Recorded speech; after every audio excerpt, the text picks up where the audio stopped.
vamos a saludar al doctor Julio César Cueva, que es un conocido penalista que nos acompaña. Doctor Cueva, lo saludamos. Gustavo Espinosa, Jimmy Jairala, ¿cómo está? Gusto de verlo.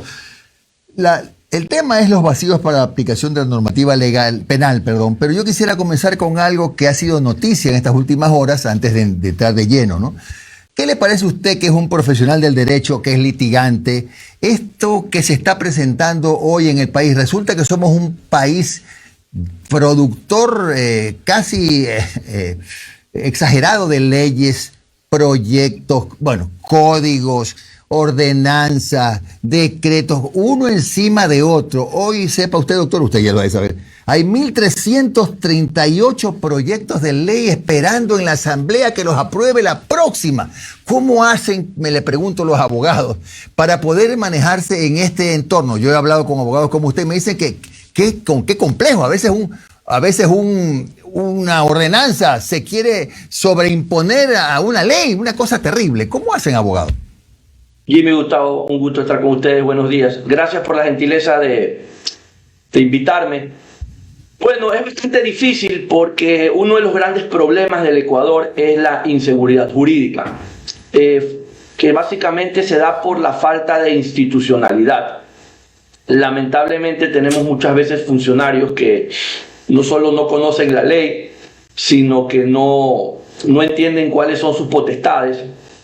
Y usted los ve y se da cuenta porque en campaña le ofrecen cosas que no les corresponde a ellos si llegaran al cargo. Entonces usted ya se da cuenta que ahí usted va a tener un gran problema.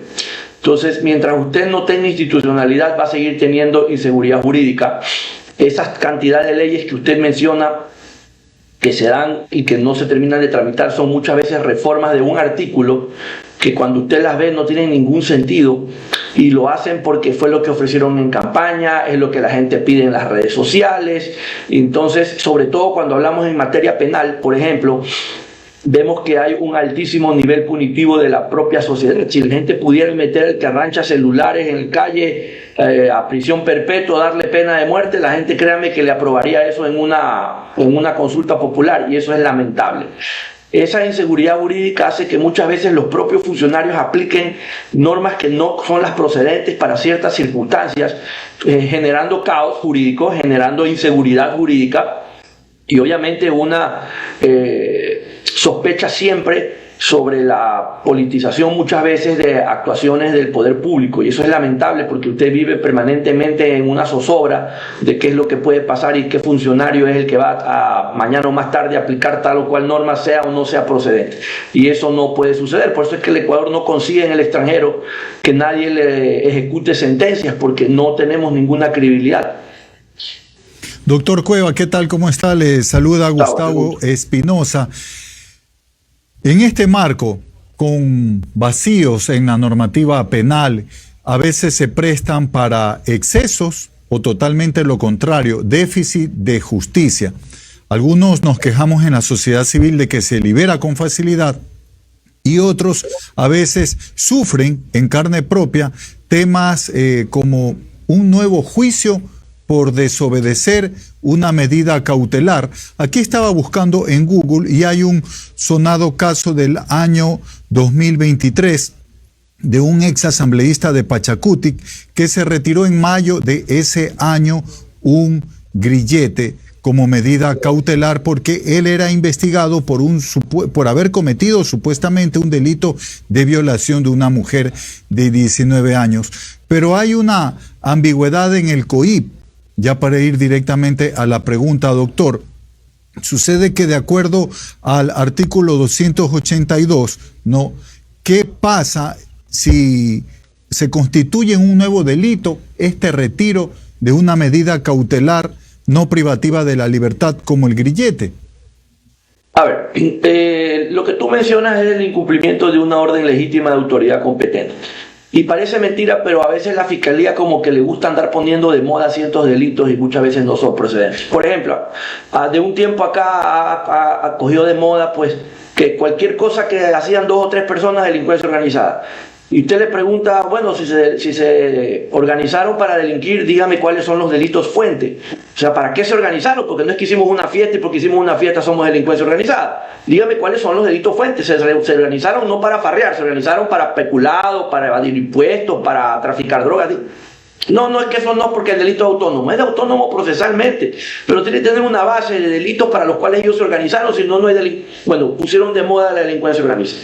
Ahora parece ser que hay ciertos funcionarios e incluso abogados que piensan que cada vez que aparentemente no se cumple una orden de un juez, hay otro delito que es el de incumplimiento de orden de legítima autoridad competente, y no es así. Cuando el mismo COIP dice que se debería retirar la medida cautelar e imponer ya una privativa de la libertad. Le voy a dar uno, le voy a dar varios ejemplos.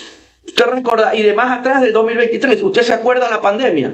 Que había personas que había una orden general de que había que usar mascarilla. Había una orden general de que la gente no podía salir a partir de cierta hora. ¿Usted recuerda eso? Correcto. Y a muchísimos que no hicieron eso, los metieron presos y los querían procesar o los procesaron por incumplimiento de orden legítima autoridad competente. Ahí empezó el primer abuso. Porque la orden legítima autoridad competente no puede ser una orden abstracta, no puede ser una orden general, tiene que ser una orden específica. A usted con nombre, apellido y número de cédula, un juez o una autoridad tenía que haberle dado directamente la orden, no una orden general. Ahí empezó el abuso. En otros casos que se dan, y que tengo de hecho más de uno, y he podido conocer y he conversado con fiscales, algunos no lo entienden, otros lo entienden, pero es un problema. Le hablábamos hace poco de la inseguridad jurídica. Un juez civil, por ejemplo, le ordena a usted, lo condena a usted civilmente al pago de un valor. Usted no paga eso porque no quiere, porque no tiene. Civilmente existen consecuencias para eso. Civilmente existen formas para cobrar ese dinero.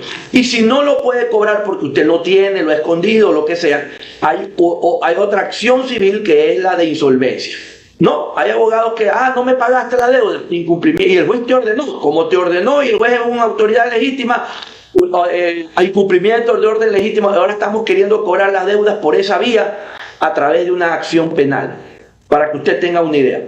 En el caso de los grilletes, la ley ya contempla una consecuencia para esto, y la consecuencia es que si a usted, dentro de un proceso penal, le han ordenado unas medidas cautelares no privativas de libertad, entiéndase, arresto domiciliario, entiéndase, brazalete, entiéndase, prohibición de salir del país. Y usted, por alguna razón, una razón que no puede justificar, se retira el grillete, intenta salir del país, sale de su domicilio, la consecuencia que ya establece la misma norma es que tienen que ponerle una medida cautelar privativa de libertad, que se llama prisión preventiva. Si ya incluso el numeral 7, doctor, el numeral 7 del artículo 520 del COIP manifiesta que se debe ordenar una medida más eficaz. Claro, exactamente. De tal forma que, si las otras ya no han sido eficaces, le van a poner probablemente la más eficaz, que es la prisión preventiva. Pero ya las normas contemplan, pues, una consecuencia. Y que querer imponerle una segunda consecuencia, incluso en el mismo ámbito penal, es un despropósito que en lo personal considero, y no solo yo, lo he escuchado y he leído en red social a dos juristas prestigiosos, lo digo con claridad, Paulino Araujo y Felipe Rodríguez, ¿verdad? Mencionar lo mismo y estar de acuerdo en el mismo sentido, ahora a propósito de lo que se habla del señor Verduga, que aparentemente le han dado medidas cautelares inicialmente no privativas de libertad y él se ha ido del país, las ha incumplido, pero si ese es el caso, lo que va a proceder es que haya una audiencia en la que, les guste o no, la norma ya dice que le tienen que imponer una prisión preventiva. No es que están adivinando que eso va a pasar, no, es que eso es lo que dice la ley. ¿Ok? Como no está dentro del país, porque ya se tiene certificación de que no está dentro del país, lo que se le va a pedir al Interpol probablemente es que lo localice para que lo traiga, para que cumpla, ¿verdad?, con lo que viene o falta del proceso. Pero si ya la norma establece una consecuencia y tratar de imponer otra es un abuso procesal, ¿verdad?, y es un abuso del derecho que no lo tiene ningún funcionario público por cualquier rango que tenga.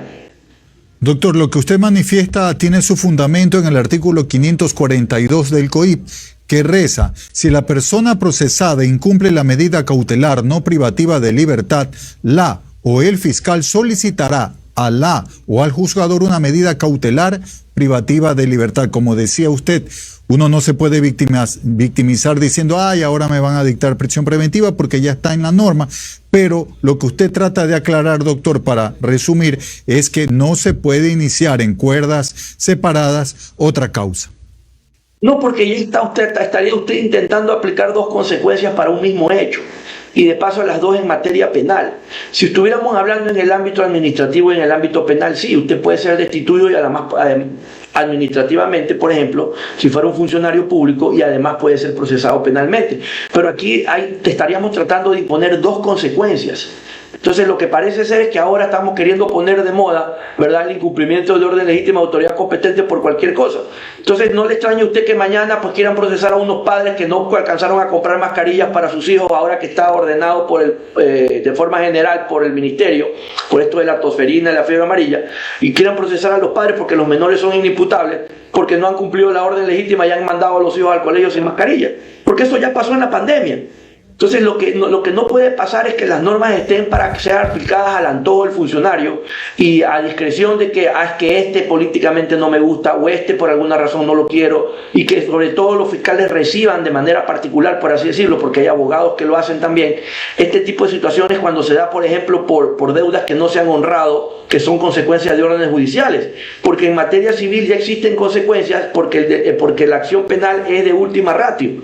Entonces estas cosas tienen que parar, porque además lo que hacemos nosotros es llenar el sistema de causas que no tienen sentido, de que no deberían tener futuro, impidiendo que el sistema procese aquellas que sí tienen sentido, que sí tienen asidero, que sí tienen evidencia y que sí tienen futuro. Y eso también afecta el libre desarrollo de la justicia, porque muchas veces lo que ocurre es que las audiencias no se hacen a tiempo porque no hay suficiente personal para todas estas cosas, muchas de las cuales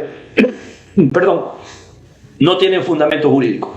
7:49 de la mañana, doctor, y eso sin contar que no tienen ni aire acondicionado. En las oficinas del Albán Borja, aquí en la ciudad de Guayaquil, de la función judicial, uno entra y se encuentra con todo el mundo haciendo esto. Sí, eso debería ser considerado un trato inhumano y degradante, porque la verdad es que usted no termina de entrar y ya está sudando, y a veces usted tiene que estar en audiencias 5, 4, 6 horas. No me imagino los jueces que tienen que estar muchas veces más de 8 horas, porque una cosa es el tiempo de las audiencias y otra cosa es el tiempo que ellos están ahí redactando y escribiendo porque el tiempo no les alcanza. Ese es algo que por lo cual no debería pasar ningún funcionario, y es parte de un pésimo servicio, porque ese es un servicio público como cualquier otro. Gracias, doctor Julio César Cueva, muy amable, un abrazo grande. Gracias, lo propio para ustedes dos. Muchísimas gracias por la gentileza de recibirme. Que tengan un buen día.